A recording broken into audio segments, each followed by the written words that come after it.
Bismillahirrahmanirrahim. Assalamualaikum warahmatullahi wabarakatuh.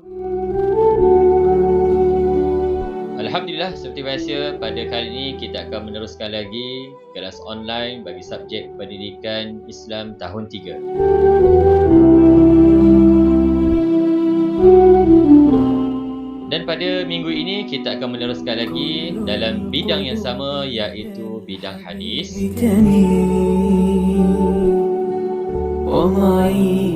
Kita akan menyambung topik yang sebelum ini, iaitu yang muda dikasihi, yang tua dihormati.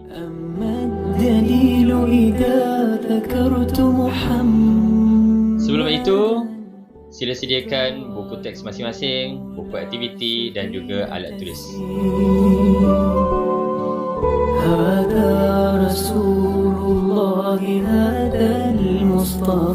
Kita akan mulakan kelas kita pada hari ini sebentar sahaja lagi. Sementara kita menunggu rakan-rakan yang lain untuk join. مناح طير في الغصون يمين يا حبيبي.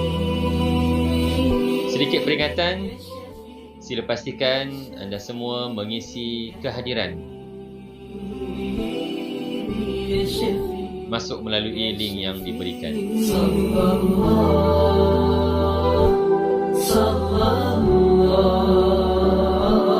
عليك يا حبيب الله. Baiklah, kita akan teruskan kelas kita pada hari ini dengan Ummul Kitab Al-Fatihah. A'udzu billahi minasyaitonir rajim. Bismillahirrahmanirrahim. Alhamdulillahi rabbil alamin, arrahmanir rahim, maliki yaumiddin. Iyyaka na'budu wa iyyaka nasta'in. Ihdinas siratal mustaqim.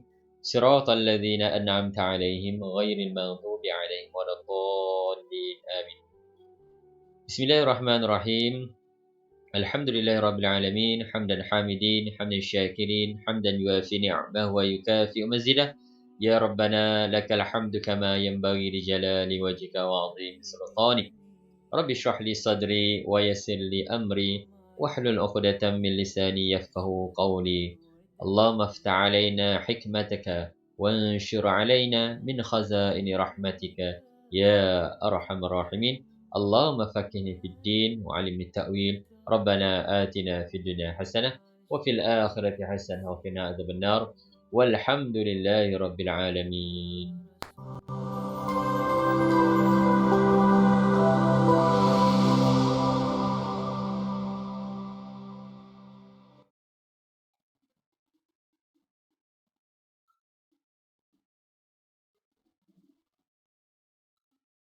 Baiklah, untuk hari ini kita akan meneruskan lagi di bawah tajuk yang muda dikasihi, yang tua dihormati, di bawah bidang hadis. Untuk itu kita akan teruskan pada bahagian yang kedua. Kita akan melihat pada muka surat 40 hingga 42 dalam buku teks masing-masing. Hari ini kita akan pergi kepada adab mengasihi orang muda. Apakah adab-adab untuk mengasihi orang muda? Sekiranya anda sekarang berumur 9 tahun, orang muda yang dimaksudkan di sini ialah sesiapa sahaja yang berada di bawah umur 9 dan ke bawah. Sama ada adik, sepupu, saudara, jiran dan sebagainya. Jadi, kamu semua boleh aplikasikan adab-adab ini terhadap mereka yang berada di golongan umur tersebutlah. Okey. Antara adab-adab mengasihi orang muda adalah seperti berikut. Sila tumpukan perhatian. Sila lihat adab-adab untuk mengasihi orang muda adalah seperti berikut. Yang pertama, berbicara dengan nada yang mesra. Berbicara dengan makna kata lain ialah bertutur ataupun bercakap. Bila kita bercakap, pastikan kita bercakap dengan suara ataupun nada intonasi yang mesra. Yang menunjukkan kemesraan antara kita dengan mereka. Dekat sini menunjukkan antara kita dengan golongan yang lebih muda. Sama ada adik awak, saudara awak, sepupu, jiran dan sebagainya. Ataupun kawan-kawan. Kadang-kadang kita ada kawan di rumah yang lebih muda pada kita. Jadi, pastikan kita bercakap dengan nada yang mesra. Ada tujuan dia, di mana bila kita selaku, orang yang lebih dewasa daripada mereka, walaupun awak masih berumur 9 tahun, tapi bila awak bercakap ataupun bicara dengan mereka yang berumur di bawah daripada umur awak, dengan nada yang mesra, menunjukkan adanya tanda kasih sayang antara awak dengan mereka. Dan mereka secara tidak langsung akan hormat awak sebagai seorang abang ataupun kakak. Baiklah, itu yang pertama. Yang kedua, mewujudkan hubungan yang baik dengan orang muda. Bila dalam satu pergaulan, sama ada ketika awak bermain, awak berbicara, berborak dan sebagainya, cuba wujudkan hubungan yang baik dengan orang yang lebih muda. Awak boleh lihat apa yang mereka suka, katakan mereka suka membaca buku. Awak cuba wujudkan hubungan dengan berbicara, dengan bertanya, berkongsi pendapat dan sebagainya. Ada kadang-kadang di kalangan kita, adik-adiknya suka bermain game. Jadi awak boleh berkongsi pengalaman awak main game dengan mereka. Ini adalah tujuan dia untuk membina hubungan yang baik antara awak dengan mereka, yakni golongan yang lebih muda daripada kita. Baiklah, itu yang kedua. Yang ketiga, menasihati dengan kata-kata yang baik. Apabila kita melihat sesuatu perbuatan yang menyalahi ataupun perbuatan yang salah, kita boleh tegur dengan memberi nasihat kepada mereka. Tapi pastikan dengan kata-kata yang baik, lemah lembut dan sebagainya. Kerana mereka yang lebih muda ini kadang-kadang tak faham. Dia tak tahu. Sebagai contoh, adik awak, dia tak tahu benda yang dia buat tu betul ataupun salah. Dia buat ikut fikiran dia saja dan dia kata mengikut fikirannya benda yang dibuat tu tak menyalahi apa-apa kesalahan. Tetapi kita sebagai orang yang lebih dewasa, kita tahu benda itu salah, kita cuba nasihatkan dengan kata-kata yang baik supaya mereka boleh terima dengan nasihat kita. Jangan terus tengking, jangan terus marah. Bila awak tengking ataupun awak marah, kata-kata yang awak nak sampaikan itu ataupun yang awak nak nasihatkan tu, mereka tak terima. Okey. Sebab mereka lebih tumpukan kepada kemarahan yang awak tunjukkan. Bukannya apa isi kata-kata yang awak nak sampaikan. Jadi, apa benda sahaja yang awak nak nasihatkan, gunakan dengan kata-kata yang baik. Itu yang ketiga. Yang keempat, melihat mereka dengan penuh kasih sayang. Okey. Kanak-kanak ataupun orang yang lebih muda suka kepada sentuhan ataupun kasih sayang yang ditunjukkan oleh orang yang lebih dewasa. Bila kita tunjukkan kasih sayang kepada mereka, mereka akan menghargai setiap kata-kata kita, setiap perbuatan kita dan mereka akan menyayangi kita. Jadi, sebelum kita melakukan apa-apa ataupun memberi nasihat, bergaul sesama mereka, cuba pandang mereka dengan penuh kasih sayang. Penuh kasih sayang maksudnya hadirkan dalam diri awak, dalam perasaan awak, awak bermain dengan mereka dengan penuh kasih sayang, awak menasihati mereka dengan penuh kasih sayang, awak berborak dengan penuh kasih sayang tanpa ada perasaan dengki dan sebagainya. Itu maksudnya melihat dengan penuh kasih sayang. Yang kelima, menunjuk contoh teladan yang baik. Sebagai orang yang lebih dewasa, kita tahu mana salah, mana yang betul, kita cuba tunjukkan contoh tauladan yang baik. Ini lebih mudah diikuti oleh mereka kerana golongan kanak-kanak ataupun yang lebih muda daripada kita, dia lebih suka melihat apa yang kita buat berbanding apa yang kita cakap. Kadang-kadang kita boleh cakap apa saja yang kita nak ataupun kita bagi tahu, kita suruh dia apa saja kerja yang mereka perlu lakukan. Tapi sebenarnya apa yang kita tunjuk itu lebih mereka suka ataupun lebih mudah untuk dicontohi oleh mereka. Jadi tunjukkan contoh yang baik. Bagaimana bercakap dengan ibu bapa, bagaimana bergaul dengan orang yang lebih dewasa. Bila awak tunjukkan contoh yang baik, mereka akan mudah untuk tiru. Tak perlu kita pesan buat macam ni, buat macam ni, buat macam ni. Awak tunjukkan saja teladan yang terbaik sebab awak dah belajar sesuatu dari segi adabnya dan awak tahu mana yang betul, mana yang salah. Jadi awak tunjukkan pada mereka bagaimana cara yang sebenar untuk bergaul ataupun berbicara dengan orang yang lebih dewasa. Nanti apabila mereka lihat, mereka juga akan meniru atau menjadikan awak sebagai contoh dalam perbuatan mereka yang akan datang. Baiklah, itu tadi 5 adab menyayangi orang yang lebih muda. Sekarang ni kita lihat adab menghormati orang tua. Apakah adab-adab untuk menghormati orang yang lebih tua daripada kita? Kalau kita sekarang berumur 9 tahun, orang yang lebih tua di sini bermakna bukan sahaja nenek ataupun atuk, tetapi orang yang lebih tua dekat sini pada situasi awak semua ialah mereka-mereka yang berumur 10 tahun dan ke atas. Itu semua dianggap sebagai orang yang tua. Walaupun awak ada kawan-kawan, awak bermain umur 9 tahun, 10 tahun, 11 tahun, awak anggap sebagai kawan, tetapi awak tetap perlu beradab dengan mereka kerana mereka lebih dewasa ataupun lebih tua daripada umur kita. Jadi ini adalah adab-adabnya. Yang pertama, memanggil dengan panggilan terhormat. Okey. Panggillah mereka dengan panggilan yang terhormat. Jangan panggil mereka dengan panggilan yang mengejek dan sebagainya. Apatah lagi jika orang yang lebih dewasa itu adalah ahli keluarga kita sendiri. Ha, ayah, ibu, umi, panggil apa lagi? Abi dan sebagainya. Jadi, panggilan-panggilan itu menunjukkan kita hormat kepada mereka. Kalau atuk pun sama. Okey. Antara panggilan yang tak menunjukkan kita hormat pada mereka, yang pertama adalah kita memanggil namanya. Kita memanggil namanya, katakan nama ayah kita, Ali. Kita panggil dia, Ali.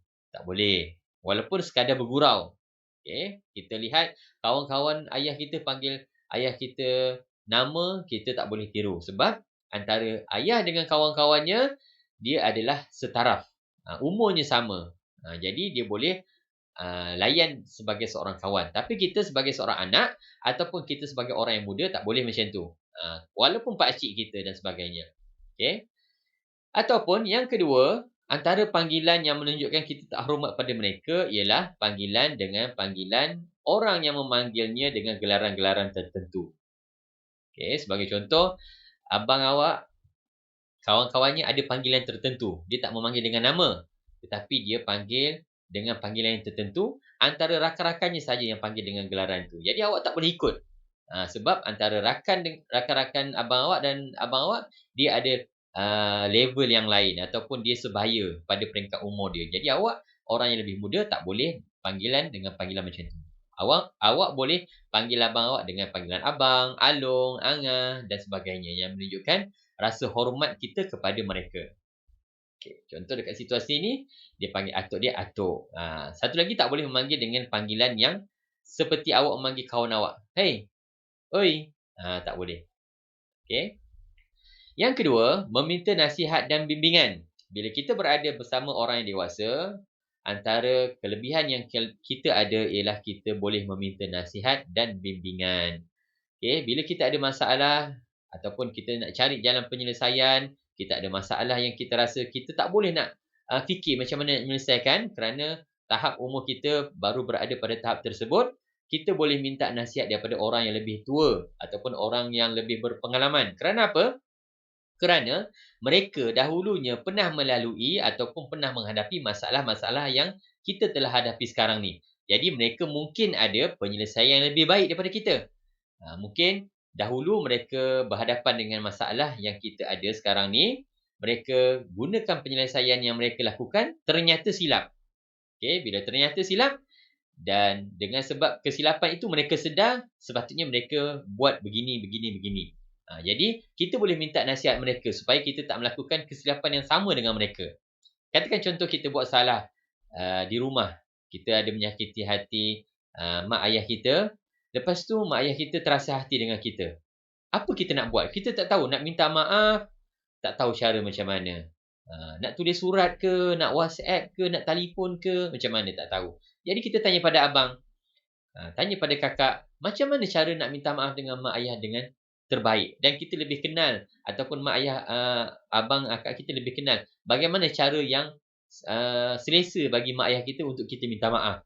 Ada orang berlainan, keluarga lain-lain. Jadi mak ayah pun lain-lain. Ada mak ayah yang sekadar dengan ucapan sahaja dia boleh maafkan. Ada mak ayah kita kena tunjukkan dengan kesungguhan bila kita nak minta maaf tu. Okey, ataupun ada sekadar mak ayah kata abang awak kata, dulu abang pernah buat salah, abang tulis dekat kertas, abang minta maaf bagi pada mak ayah. Contoh. Jadi kita boleh buat benda yang sama kalau perkara itu sesuai dengan situasi kita. Jadi, bila kita berada dengan orang yang lebih dewasa, sangat penting untuk kita meminta nasihat. Sebelum kita nak melakukan sesuatu, kita minta nasihat dulu. Kerana mereka lebih tahu. Jangan kita fikir, kita boleh berfikir sendiri, kita boleh menentukan pilihan kita yang terbaik. Kadang-kadang, kita perlukan nasihat daripada orang lain untuk kita membuat penilaian bagi diri kita.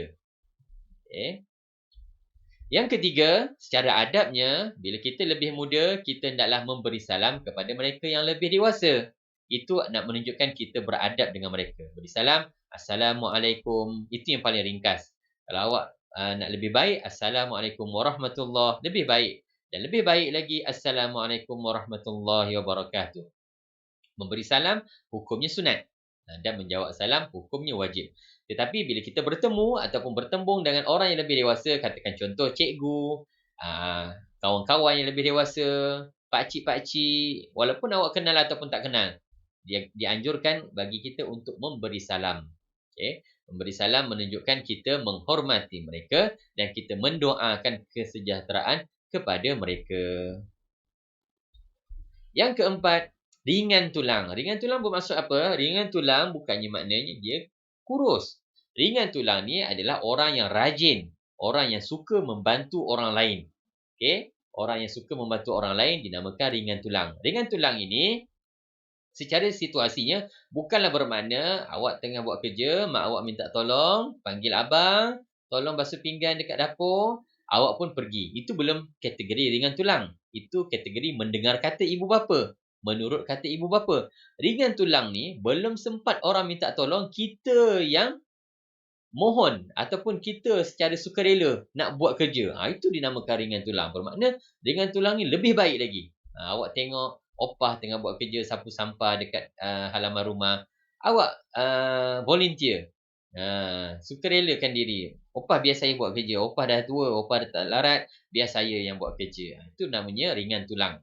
Itu antara adab-adabnya. Bila kita rajin ataupun kita ringan tulang dengan orang dewasa, pastilah orang dewasa akan menyayangi kita. Dan bila kita disayangi, kita akan dapat banyak manfaat daripada itu.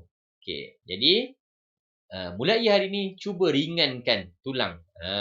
Bermakna, cuba volunteer. Cuba untuk membantu orang lain. Jangan hanya melihat sahaja. Cuba lakukan dengan perbuatan kita. Itu yang keempat. Yang kelima, sopan santun dalam berbicara. Ini sudah pastilah sebab kita lebih muda.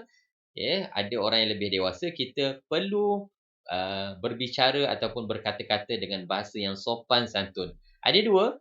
Pertama, pemilihan gaya bahasa, iaitu pemilihan kata-kata yang sesuai untuk kita nak ucapkan tu.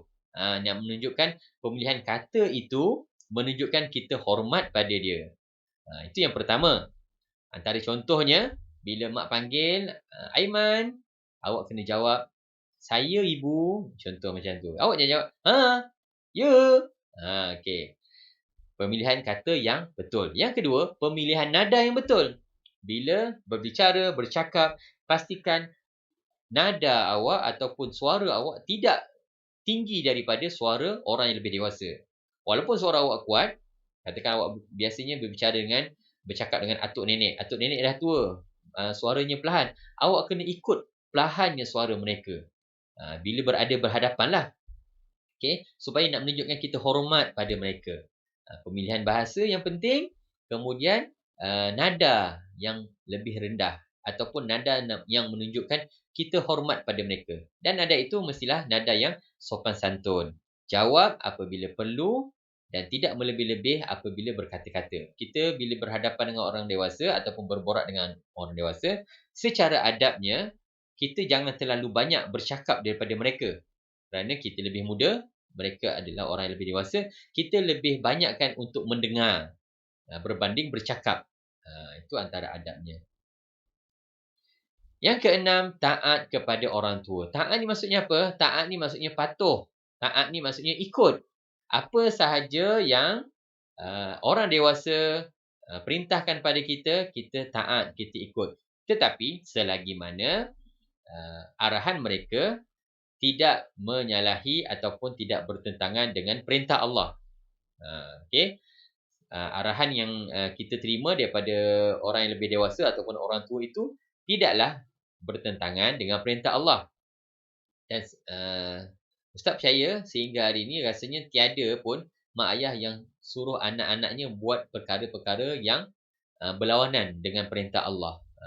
Biasanya mak ayah akan pasti menyuruh kita melakukan perkara-perkara kebaikan. Yang mana perkara kebaikan itu adalah selari dengan apa yang Allah suruh dan apa yang Nabi suruh. Contoh, dalam situasi ini, ibu dia mengajar anak dia untuk pergi mengaji. Benda tu baik, benda tu dianjurkan oleh Allah, dianjurkan oleh Nabi. Jadi kita perlu taat. Jangan banyak mengelak dan sebagainya. Kerana apabila disuruh kepada kita, bermakna mesti ada kebaikan untuk kita. Okey, walaupun pada waktu itu awak berfikir itu hanya menyusahkan awak, tetapi pada masa akan datang, sebenarnya perkara itulah yang akan memberi keistimewaan kepada kita. Nilai tambah yang baik untuk kita. Okey. Yang ketujuh, dahulukan orang tua dalam semua hal. Okey, dahulukan maksudnya kita berikan terlebih dahulu apa-apa perkara, bercakap ke, ada makanan ke, ada urusan, kita dahulukan. Biar mereka dahulu. Kalau contoh ada makan terhidang dekat atas meja, awak dahulukan, biar orang dewasa dulu ambil, baru awak ambil. Biar mak ayah kita ambil dulu makanan, baru kita ambil. Ataupun kita menyediakan pula untuk mereka. Kita menghidangkan pula untuk mereka. Nak pastikan mereka ambil dahulu sebelum kita. Ataupun dalam berbicara pun sama, dalam bercakap, biar mereka bercakap dahulu, baru kita bercakap. Bila kita menyoal, biar mereka jawab dahulu, baru kita uh, tambah soalan ataupun bagi respon. Okey, contohnya sebagai cucu anak pelajar seorang ni dah masak pun kuih, dia masak kuih, kemudian apa yang dia nak buat? Dia hantar pada opahnya nanti supaya opahnya dapat makan dahulu dan sebagainya. Itu contohnya ataupun adab dahulukan orang tua dalam semua hal, dalam berbicara, dalam mendahulukan makan dan sebagainya. Yang ke-8, bersikap lemah lembut. Jangan menunjukkan kita walaupun kita kanak-kanak, kita suka menjerit dan sebagainya. Bila berhadapan dengan orang dewasa, kita hendaklah gunakan bersikap ataupun kita hendaklah menunjukkan sikap yang lemah lembut. Jawab dengan intonasi yang betul, jawab dengan pemilihan kata yang sesuai. Supaya apa? Supaya kata-kata kita itu tidak menyakiti hati mereka. Lebih-lebih lagi orang yang lebih tua. Orang yang lebih tua ni kadang-kadang dia menganggap kita hormat pada mereka, tetapi tiba satu masa kita menengking suara, kita menggunakan kata-kata yang tak tepat, yang salah, menyebabkan mereka terasa hati. Orang tua bila terasa hati, dia hanya pendamkan dalam hati. Dia tak bagi tahu yang dia tengah marah ataupun dia tak tunjukkan emosi dia marah. Sebab dia orang tua, dia hanya memendam dalam hati. Jadi sebab itu kita kalau boleh kita tunjukkan sikap lemah lembut dengan bahasa yang lembut, dengan situasi ataupun intonasi yang betul. Okay, contoh kat sini, bila opah dia tanya, dah solat asar ke tu? Jawab cucu dia, belum opah, Aiman berhenti main dulu. Berhenti main, terus segera. Tengok macam ni, tak pernah rasanya orang dewasa akan menyuruh kita buat perkara-perkara yang menyalahi perintah Allah. Bahkan, dia menyuruh untuk solat. Solat tu adalah perintah Allah. Jadi bila disuruh, kita kena taat kepada perintahnya. Okey, baik. Baik, untuk soalan kuis tak perlu buat. Okey. Nanti kita akan buat buku aktiviti nanti. Okay. Kita akan lihat pada kesan mengasihi orang yang lebih muda. Apakah kesan mengasihi orang yang lebih muda? Bila kita mengasihi orang yang lebih muda, apakah kelebihan yang akan kita terima ataupun apakah kesan kepada kita? Pertama, kita akan disayangi dan dirahmati oleh Allah. Bila kita menyayangi orang lain, kita akan disayangi. Macam hadis tadi, man la yarham la yurham. Sesiapa yang tidak menyayangi tidak akan disayangi.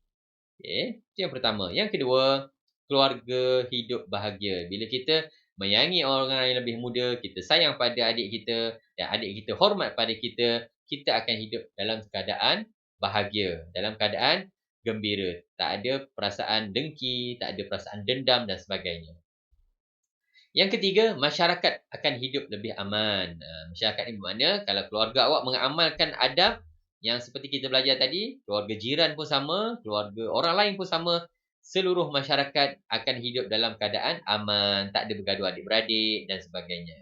Okay, seterusnya, Orang muda lebih sopan. Bila kita mengamalkan adab, kita menonjolkan kesopanan dalam diri kita. Orang akan melihat kita sopannya budak ini, bercakapnya bagus, nadanya betul, dengan senyuman, dengan nada yang mesra. Orang akan lihat dan orang akan melihat kita dengan seorang yang sopan.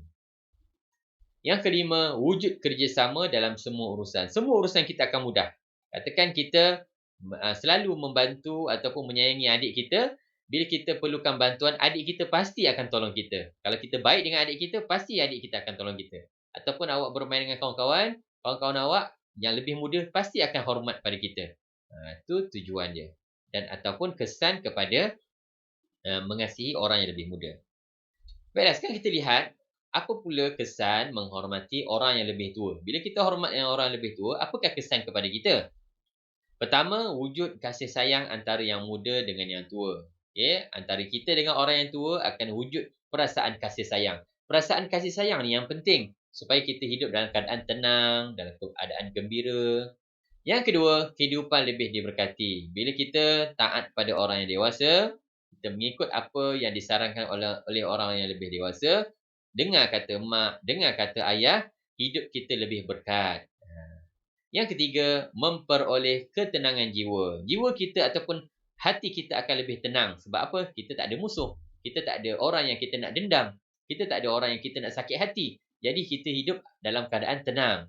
Kita hidup dalam keadaan gembira, dengan keadaan seronok dan sebagainya. Yang keempat, dikasihi Allah Subhanahu Wa Taala dan juga Rasulullah Sallallahu Alaihi Wasallam. Dan pastilah ini yang disarankan oleh Allah dan Nabi. Jadi bila kita lakukan adab-adab ini, maka sudah pastilah Allah akan kasih kepada kita. Allah akan redha kepada kita. Begitu juga dengan Nabi. Nabi akan seronok. Malah Nabi akan bangga apabila kita mengamalkan adab-adab ini sesuai dengan apa yang Nabi ajarkan kepada kita. Yang kelima, kehidupan masyarakat lebih harmoni. Macam tadi juga, bila kita semua keluarga mengamalkan adab-adab ini, maka hidup masyarakat pada waktu itu, pada ketika itu, pada suasana itu akan lebih harmoni. Harmoni ini bermakna tiada perasaan dengki, tiada perasaan hasad ataupun tiada rasa dendam, benci, marah dan sebagainya. Okey, baiklah. Secara rumusannya tentang adab yang kita belajar hari ini ialah kita hendaklah menghormati orang tua, dan mengasihi orang yang muda agar kehidupan kita diberkati oleh Allah dan diredai oleh Allah seperti yang disarankan dalam hadis yang diajarkan oleh Nabi kepada kita, Nabi Muhammad SAW, yang mana Nabi ini telah menunjukkan contoh yang terbaik yang dijadikan contoh oleh orang-orang yang dahulu hingga orang-orang yang sekarang dan orang-orang yang akan datang. Bila kita mencontohi akhlak Nabi, adab Nabi, maka kita akan menjadi umat Nabi yang disayangi oleh Nabi. Dan hidup kita juga akan diberkati. Baiklah, untuk itu penerangan ataupun perbincangan kita berkaitan dengan tajuk ini. Jika ada soalan boleh bertanya, boleh tuliskan di ruangan komen.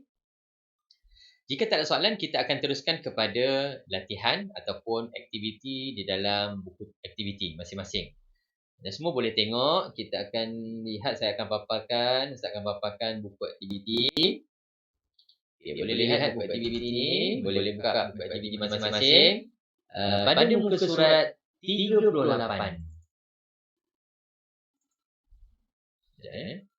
Muka surat 38.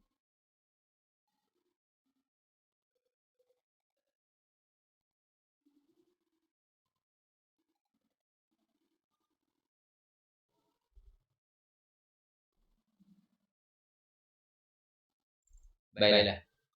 Muka surat ni ada yang dah buat, ada yang belum buat. Jadi Ustaz nak bantu mereka yang belum buat. Yang dah buat tak apa. Yang belum buat Ustaz nak terangkan supaya semua nanti dah boleh buat.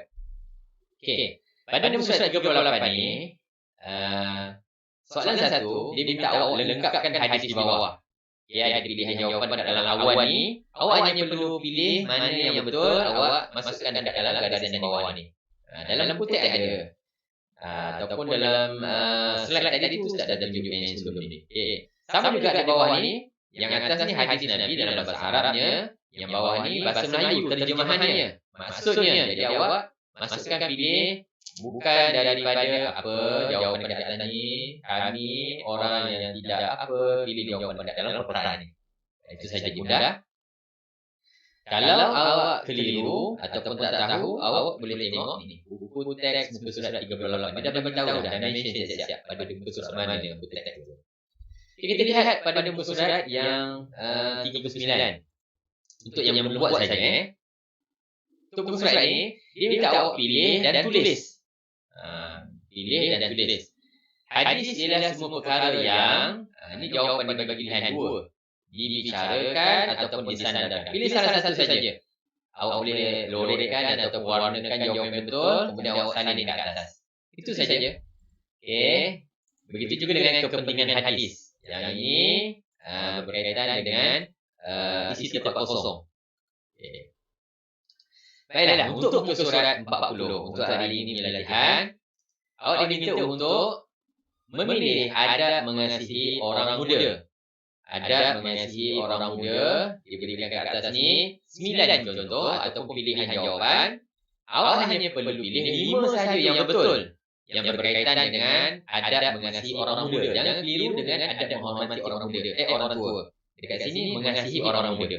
Hanya pilih adab mengasihi orang muda saja. Dekat sini dia campurkan. Jadi awak pilih yang betul, letakkan di muka surat di muka surat 40 ni untuk 5 tempat kosong. Okey, baiklah. Untuk hari ini muka surat 40 dan 41. Pada muka surat ini dia minta awak isi tempat kosong juga. Awak perhatikan gambar dengan betul. Awak pastikan gambar ni, lihat suasananya, situasinya gambar ni, kemudian awak pilih mana jawapan yang sesuai. Bercakap dengan sopan santun, mana yang sesuai. Contoh kat sini. Awak boleh baca, tengok situasi, bersikap lemah lembut macam mana. Manakah situasi yang lebih sesuai. Okey. Untuk kelas hari ini, 2 itu saja muka surat yang awak buat. Bila dah siap nanti, ataupun dah habis kelas yang awak tonton video ni, Ustaz nak minta awak pastikan awak isi kehadiran kelas. Okey, isi kehadiran kelas. Lepas ni Ustaz tunjukkan tutorial dia, video. Kemudian, bila dah siap buat aktiviti, minta mak awak ataupun ayah atau abang kakak ataupun awak sendiri, awak ambil gambar, kemudian hantar pada link e-tugasan yang Ustaz berikan juga. Ada 2. Satu link kehadiran, satu lagi link tugasan. Okey, jadi Ustaz akan tunjukkan tutorialnya. Awak boleh perhatikan dan lepas ni awak boleh buat sendiri. Okey, boleh tengok sama-sama tutorial untuk e-kehadiran dan juga e-tugasan. Assalamualaikum warahmatullahi wabarakatuh. Pada video kali ini saya akan kongsikan tutorial bagaimana untuk menghantar ataupun mengisi kehadiran di dalam kelas online. Jadi setiap kali kelas saya akan hantarkan link, 2 link ini. Yang pertama e-hadir, ini menunjukkan link bagi mengisi kehadiran. Dan yang kedua e-tugasan. E-tugasan ni tujuannya adalah untuk menghantar tugasan jika diminta oleh guru lah. Jika tidak diminta oleh guru, tidak perlu menghantar e-tugasan ni. Okay, pertama sekali, hanya perlu klik pada link e-hadir ini. Klik link e-hadir ini pada setiap kali lepas kelas online, sama ada Google Meet, YouTube Live dan sebagainya. Okay, saya akan tunjukkan. Klik link tersebut. Kemudian akan dibawa ke paparan di sinilah. Apa yang perlu buat ialah untuk e-hadir, pilih tarikh. Katakan contoh saya buat semalam 5 hari bulan. Kemudian pilih kelas 2 cerdik. Katakan contoh. Klik next. Pilih nama.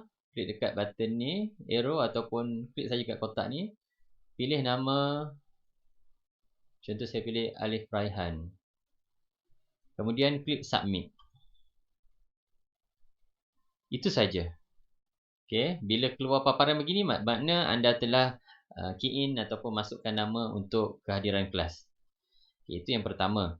Yang kedua, untuk e-tugasan pula sama juga, klik link yang kedua tadi akan dibawa kepada paparan yang inilah. Okey. Ini adalah e-tugasan PDPR.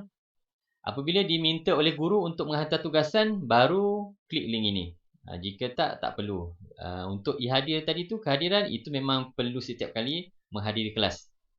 Untuk e-tugasan ni, umpamanya tugasan yang perlu dihantar, katakan contoh video, kalau subjek pendidikan jasmani, video, pergerakan dan sebagainya. Kemudian audio, kalau pendidikan Islam, sama ada tasmih ataupun bacaan dan sebagainya, audio. Dan juga gambar hasil kerja murid. Gambar hasil kerja murid ni sama ada buku aktiviti yang disuruh setelah murid siapkan buku aktiviti, ataupun pada buku tulis yang telah disiapkan. Bila ustaz pesan untuk hantar, baru hantar melalui link inilah. Okey, cara nak hantar dia mudah, sama juga. Klik saja kelas, pilih antara 3 kelas, 2 syedik katakan, klik next. Kemudian pilih nama, sama juga contohnya. Okay. Kemudian dah pilih nama, klik next. Kemudian pilih subjek, katakan subjek pendidikan jasmani kesihatan, klik next. Okey, dekat sini file yang perlu diupload, tugasan pendidikan jasmani kesihatan, klik pada bahagian add file. Kalau gunakan phone pun sama juga, klik di sini. Okay, dekat sini ada 2 pilihan, sama ada nak upload dari memori phone ataupun daripada komputer, ataupun bahan tu dah sedia ada di drive Google lah, Google Drive. Kalau disimpan di situ, klik sini. Kalau tak ada, pilih upload. Kemudian select file from your device. Okay, kemudian pilihlah file yang nak dihantar. Katakan kalau contoh gambar, contohlah dah buat aktiviti, buku aktiviti dah buat, dah siapkan. Snap gambar dia guna phone, lepas tu pilih. Katakan saya ambil contoh yang ni. Okey, pilih gambar tu, tekan open. Kalau video pun sama, audio pun sama. Okey, bila dah keluar paparan macam ni, dah timbul button upload, klik upload.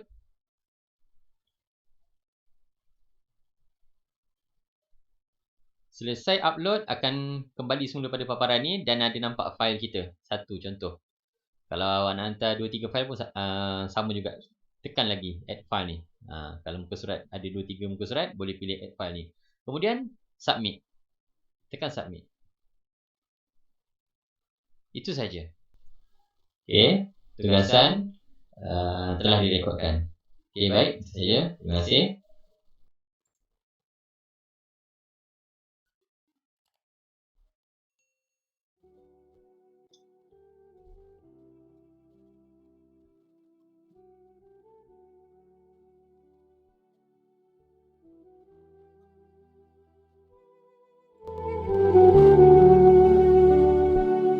Okey, baiklah.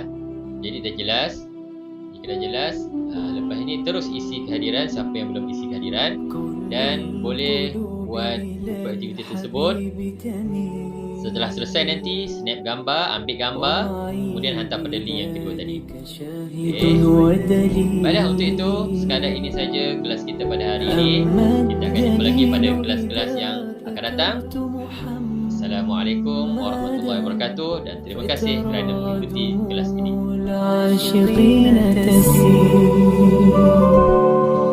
هذا رسول